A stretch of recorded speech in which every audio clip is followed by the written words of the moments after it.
I'll start with this poem. I wrote this poem when the bombs were dropping on Gaza, and I was the media spokesperson for the coalition, doing a lot of the organizing. And we had stayed up to about 6 o'clock in the morning, perfecting every soundbite. And by the end, if you're Palestinian, you know most Palestinians get tired and start pronouncing our P's as B's. So we become Palestinians by the end of the day. So I was practicing my P's all night.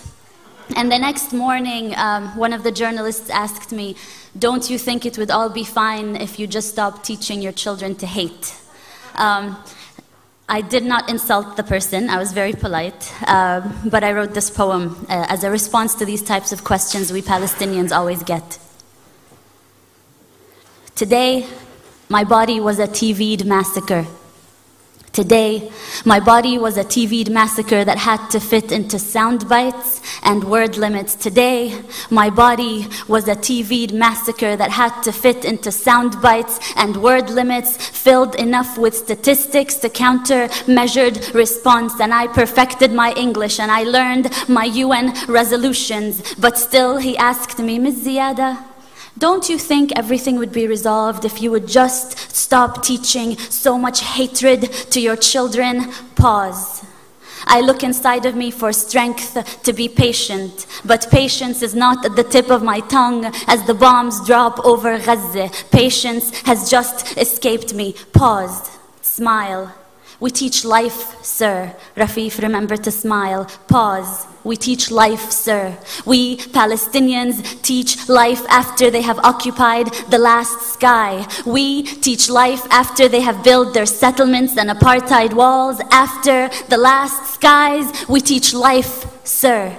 But today, my body was a TV'd massacre made to fit into sound bites and word limits. And just give us a story, a human story. You see, this is not political. We just want to tell people about you and your people. So give us a human story. Don't mention that word apartheid and occupation. This is not political. You have to help me as a journalist to help you tell your story, which is not a political story. Today, my body was a TV'd massacre. How about you give us a story of a woman in Gaza who needs medication? How about you? Do you have enough bone-broken limbs to cover the sun?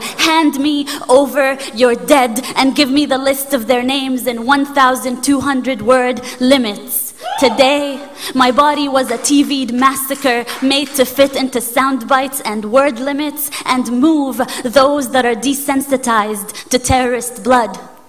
But they felt sorry.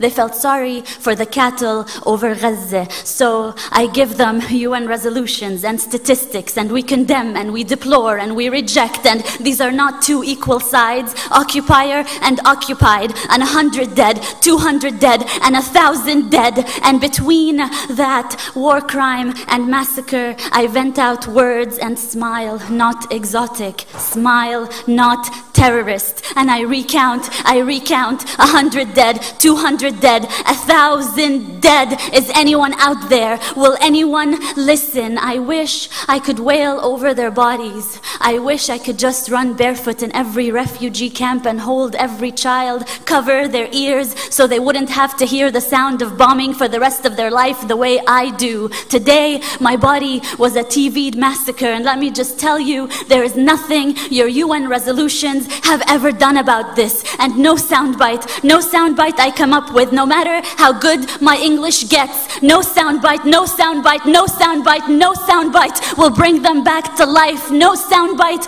will fix this. We teach life, sir. We teach life, sir. We Palestinians wake up every morning to teach the rest of the world life, sir.